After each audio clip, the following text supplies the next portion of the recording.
आपने जो नरेंद्र मोदी जी की का जो कॉन्सेप्ट था और वो गुजरात में शुरू हुआ था, गुजरात से वो गुजरात मॉडल फिर वो नेशनल लेवल पे लाए। कॉन्सेप्ट क्या था? कॉन्सेप्ट था मार्केटिंग, हजारों करोड़ रुपए की मार्केटिंग और डर, एजेंसी का डर, मीडिया का डर, सरकार का डर। अब हुआ क्या? अब देश में कोई उनसे डरता ही नहीं है। मतलब एक तरीके से रिडिक्यूल करते हैं।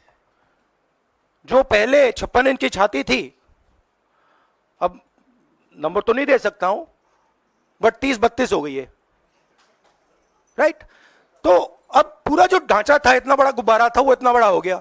अब इससे नरेंद्र मोदी जी को साइकोलॉजिकल बहुत टेंशन होगा, बहुत प्रॉब्लम होगी, क्योंकि उनका जो काम करने का तरीका है वो लोगों को डराने का है, धमकाने का है।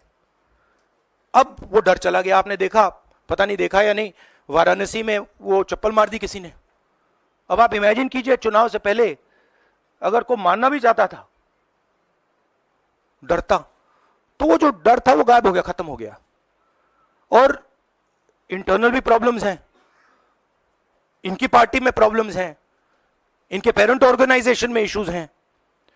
तो मेरा कहना है कि जो नरेंद्र मोदी का जो कॉन्सेप्ट था उसको ऑपोजिशन ने डिमोलिश कर दिया, खत्म कर दिया है। उसको आप 56 इंच की छाती कहें, उसको आप डर कहें, उसको आप मतलब जो बिग नरेंद्र मोदी जी की जो इमेज थी उसको फाड़ दिया हमने। अब अगर वाजपेयी जैसे लीडर होते जो जिनमें ह्यूमिलिटी थी, मनमोहन सिंह जी जैसे जिनमें ह्यूमिलिटी थी, लोगों की रिस्पेक्ट करते थे, बात सुनते थे, ऐसी सिचुएशन वो काम निकाल सकते थे। मगर ये नरेंद्र मोदी जी की स्टाइल ही नहीं है। नरेंद्र मोदी जी मतलब किसी की सुन नहीं सकते, बिना फोर्स काम नहीं कर सकते। तो ये अब मामला है। और दूसरी बात, बहुत मजबूत ऑपोजिशन है, तो काफी मतलब इंटरेस्टिंग समय है। Thank you. भारत छोड़ो न्याय यात्रा में मणिपुर से हम महाराष्ट्र गए और रास्ते में हजारों युवाओं ने कंप्लेन की थी कि हिंदुस्तान में नॉन स्टॉप पेपर लीक होते हैं। और आज आप सबको मालूम है कि नीट पेपर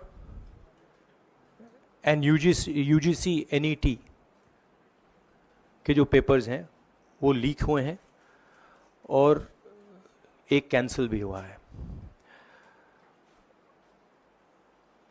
कहा जा रहा था कि नरेंद्र मोदी जी ने यूक्रेन की लड़ाई रोक दी थी।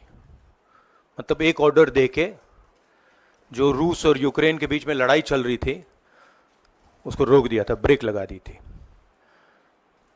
इजराइल और गाजा के बीच में जो लड़ाई चल रही थी उसको भी नरेंद्र मोदी जी ने रोक दिया था।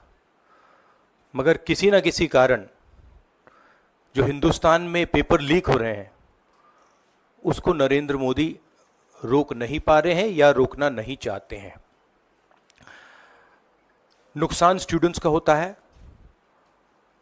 जो हिंदुस्तान के स्टूडेंट्स हैं, मैं जानता हूं कि आप इन एग्जाम्स के लिए महीनों सालों काम करते हो। ये आपका फ्यूचर है और आपके फ्यूचर से खिलवाड़ किया जा रहा है। मध्य प्रदेश में व्यापम हुआ और अब उस व्यापम को नरेंद्र मोदी जी और उनकी सरकार पूरे देश में फैलाने का काम कर रही है। मैं इंस्टीट्यूशनल कैप्चर की बात करता हूं, मीडिया की बात करी, अलग अलग हिंदुस्तान के जो संस्थाएं हैं उनकी बात की। यही एजुकेशन इंस्टीट्यूशंस में हो रहा है।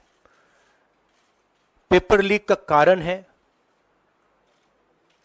कि सारे के सारे वाइस चांसलर्स, एजुकेशन सिस्टम को बीजेपी के लोगों ने, उनके पेरेंट ऑर्गेनाइजेशन ने कैप्चर कर रखा है। जब तक ये कैप्चर रिवर्स नहीं किया जाएगा तब तक पेपर लीक चलता जाएगा। इस कैप्चर को फैसिलिटेट नरेंद्र मोदी जी ने किया है और ये एक एंटी नेशनल एक्टिविटी है, क्योंकि ये देश का भविष्य है और इससे हिंदुस्तान के युवाओं को, स्टूडेंट्स को जबरदस्त चोट पड़ती है। इंक्वायरी चल रही है, एक को आपने कैंसिल कर दिया है, अब पता नहीं दूसरे को कैंसिल किया जाएगा या नहीं किया जाएगा, बट कोई ना कोई तो इसके लिए जिम्मेदार है और उनको एकदम पकड़ा जाना चाहिए और उन पे एक्शन लिया जाना चाहिए।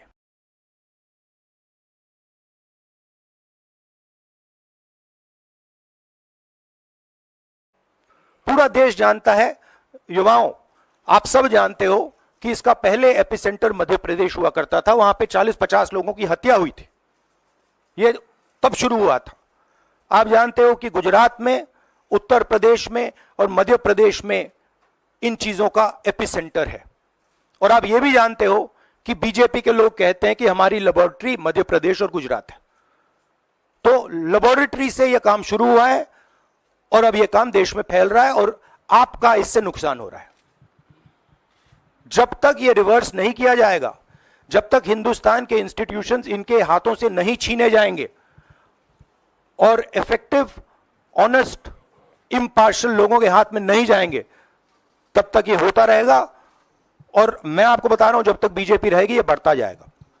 हिंदुस्तान में बहुत सारे ऑनेस्ट लोग हैं, बहुत सारे ऑब्जेक्टिव लोग हैं।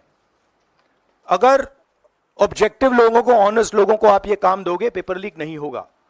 अगर आप मीडियोकर लोगों को राजनीतिक बेसिस पे, आइडियोलॉजिकल बेसिस पे चुन के करोगे तो ये काम होगा। और ये मैं कह रहा हूं, दोहराता जा रहा हूं कि हर हिंदुस्तान की हर संस्था को कैप्चर कर रखा है, लीगल सिस्टम को, ब्यूरोक्रेसी को, इंटेलिजेंस एजेंसीज को, इन्वेस्टिगेटिव एजेंसीज को, एजुकेशन सिस्टम को।